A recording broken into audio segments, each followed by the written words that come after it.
ദൈവത്തിന്റെ അതിപരിശുദ്ധമായ നാമം വാഴ്ത്തപ്പെടുമാറാകട്ടെ. യെശയ്യാ പ്രവചനം 38 അധ്യായം 3 വാക്യത്തിൽ, യഹോവേ, ഞാൻ തിരുമുമ്പിൽ വിശ്വസ്തയോടും ഏകാഗ്രഹൃദയത്തോടും കൂടെ നടന്ന് അങ്ങയ്ക്ക് പ്രസാദമായുള്ളത് ചെയ്തു എന്ന് ഓർക്കണമേ എന്നൊരു പ്രാർത്ഥന നമുക്ക് കാണാൻ കഴിയുന്നു.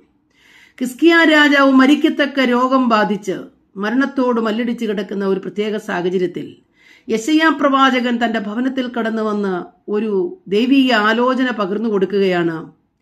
ഹിസ്കിയാവേ, നീ നിന്റെ ഗൃഹകാര്യം ക്രമപ്പെടുത്തിക്കൊള്ളുക, നീ മരിച്ചു പോകും. കേട്ടപ്പോൾ വളരെ ദുഃഖം. മരണവാർത്ത കേൾക്കാൻ, മരിച്ചു പോകുമെന്നുള്ള ആലോചന കേൾക്കാൻ ആരാണ് സന്തോഷിക്കുന്നത്? ഭക്തനായ ഹിസ്കിയാവ് ദൈവസന്നിധിയിൽ എഴുന്നേറ്റ് നിന്നൊരു പ്രാർത്ഥന, തിരുമുമ്പിൽ ഞാൻ വിശ്വസ്തയോടും ഏകാഗ്രഹൃദയത്തോടും നടന്നതും അങ്ങയ്ക്ക് പ്രസാദകരമായത് ചെയ്തതും അങ്ങേ ഓർക്കണമേ. ഇങ്ങനെ ഓർമ്മിപ്പിച്ചപ്പോൾ ദൈവത്തിന് പിന്നത്തേതിൽ പിന്മാറാൻ കഴിഞ്ഞില്ല. ഉടൻ തന്നെ ആലോചനകളെ മാറ്റി യെശയ്യാവിൽ കൂടെ തന്നെ ആലോചന അറിയിക്കുകയാണ്, ഹിസ്കിയാവേ, നിന്റെ ആയുസ്സിനോട് ഞാൻ 15 സംവത്സരം കൂട്ടിത്തരും.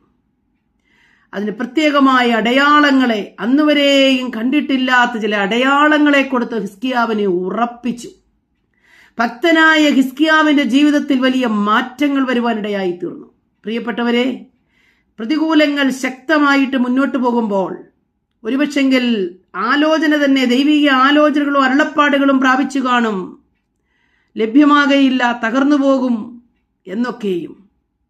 എന്നാൽ ദൈവത്തെ ഓർമ്മിപ്പിക്കാൻ നിങ്ങളുടെ ജീവിതത്തിൽ ഇന്ന് എന്തെങ്കിലും ഉണ്ടോ? വിശ്വസ്തയോടും ഏകാഗ്രഹൃദയത്തോടും നടന്ന് ദൈവത്തിന് പ്രസാദകരമായത് ചെയ്തിട്ടുണ്ടോ? എന്നെ കേൾക്കുന്ന സ്നേഹിത, ദൈവത്തിന് പ്രസാദകരമായ ഏറ്റവും വലിയ വിഷയം കർത്താവായ യേശു ക്രിസ്തുവിനെ രക്ഷിതാവും കർത്താവുമായി നിങ്ങൾ സ്വീകരിക്കുകയും ഈ ക്രിസ്തു നിങ്ങളുടെ ഉള്ളിൽ വസിക്കുകയും ചെയ്യണം.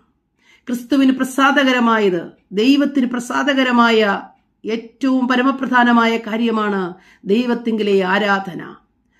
ഏകസത്യദൈവമായ യേശു ക്രിസ്തുവിൽ വിശ്വസിക്കുകയും അവനെ ആരാധിക്കുകയും യഹോവയിൽ ആശ്രയിക്കുകയും ചെയ്യുന്നുവെങ്കിൽ പ്രതികൂല സാഹചര്യങ്ങളെ ദൈവം നമുക്കും അനുകൂലമാക്കി തീർക്കും.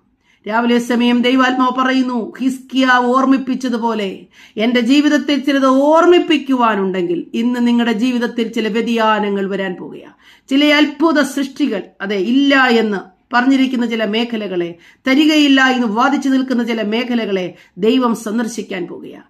പൂർണ്ണമായും ദൈവസന്നിധിയിൽ ദൈവത്തിന് പ്രസാദകരമായത് ചെയ്യുവാൻ, ദൈവത്തെ ആരാധിക്കുവാൻ, ദൈവത്തെ അംഗീകരിക്കുവാൻ മുന്നോട്ട് പോകുക. ദൈവം നമ്മെ സഹായിക്കും. ആമേൻ.